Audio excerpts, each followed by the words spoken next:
अजित पवारांच्या राष्ट्रवादीची यादी जाहीर झाली आहे। या यादीनं काहीसा संभ्रम दूर केला असला तरी बराचसा सस्पेन्स सुद्धा कायम आहे। कारण जी नावं या यादीमध्ये आहेत त्याही पेक्षा काही नावं या यादीत नाहीयेत, त्याचीच चर्चा सुरू झाली आहे। पहिली यादी जाहीर करताना काय होती अजित पवारांची स्ट्रॅटेजी पाहूयात।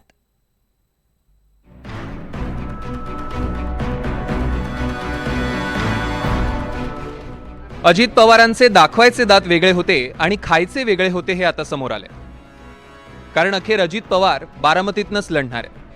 अजित पवार गटाची पहिली 38 उमेदवारांची यादी जाहीर झाली आहे। या यादीत प्रामुख्याने दिसते ती दादांची नो रिस्क स्ट्रॅटेजी। यादीत कुणाची नावं आहेत यापेक्षा कुणाची नावं नाहीत हे महत्त्वाचं ठरलंय। अजित पवारांच्या पहिल्या यादीत नवाब मलिकांचं नाव नाही। नवाब मलिकांची मुलगी यंदा अणुशक्तीनगरमधनं लढणार आणि नवाब मलिक शिवाजीनगर मानखुर्दमधनं निवडणूक लढवणार अशी चर्चा होती। मात्र पहिल्या यादीत नवाब मलिकांचंही नाव नाही आणि सना मलिकांचंही नाव नाही।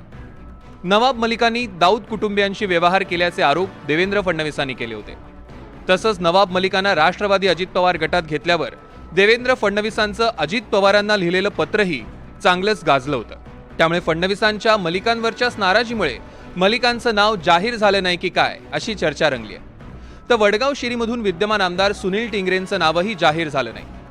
पुणे पोर्श प्रकरणी सुनील टिंगरेंचं नाव आलं होतं, त्यामुळे सुनील टिंगरेंचं दादा काय करणार याची उत्सुकता आहे। तर माढ्यातनं बबन शिंदे आणि आष्टीमधून बाबासाहेब आजवे यांनाही उमेदवारी जाहीर झाली नाही।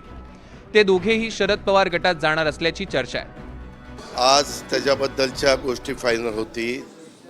काहींच्या याद्या फायनल झालेल्या आहेत। काही जागा आमच्या महायुतीमध्ये फायनल करण्यात आलेल्या आहेत। काही जागा त्याचं कारण असं आहे की आजपासून फॉर्म भरायला सुरुवात झालेली आहे आणि हे ठराविक काळातच सगळ्यांना संपवावं लागणार आहे। फार लांबलं तर मग कार्यकर्ते पण निरुत्साही नाही, ते संभ्रमात राहतात। निरुत्साह राहिला तर मग निवडणुकीमध्ये तो पक्ष सामोरं जाऊच शकणार नाही। त्यामुळं त्याच्यामध्ये कार्यकर्त्यांना पण एकदा स्पष्ट चित्र दिसल्यानंतर ते आणखीन जोमाने पुढे कामाला लागतात। दिलीप वळसे पाटलांबद्दलही सस्पेन्स होता। मात्र दिलीप वळसे पाटील आंबेगावमधनं आणि अजित पवार गटातनंच लढणार हे यादीवरून स्पष्ट झालंय। बंडावेळी सोबत असलेल्यांना अजित पवारांनी तिकीट दिलंय। पहिल्या यादीत विद्यमान 32 आमदारांना संधी देण्यात आली। तर हिरामण खोसकर, भरत गावित, सुलभा खोडके, नजीब मुल्ला, राजकुमार बडोले आणि निर्मला विटेकर या नव्या चेहऱ्यांना संधी देण्यात आली आहे।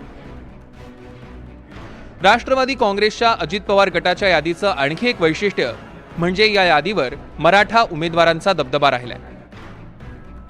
अजित पवारांच्या पहिल्या यादीत 17 मराठा उमेदवार, 5 ओबीसी उमेदवार, 2 मुस्लिम उमेदवार, 7 आदिवासी उमेदवार, 5 मागासवर्गीय उमेदवार तर 2 अनुसूचित जातींमधल्या उमेदवारांना संधी देण्यात आली आहे। पुढच्या 48 तासात अजित पवारांची दुसरी यादी येण्याची शक्यता आहे। या यादीनंतर अजित पवार गटात कोण राहणार आणि शरद पवार गटात कोण जाणार याचं चित्र स्पष्ट होणार आहे। सागर कुलकर्णी, NDTV मराठी, मुंबई।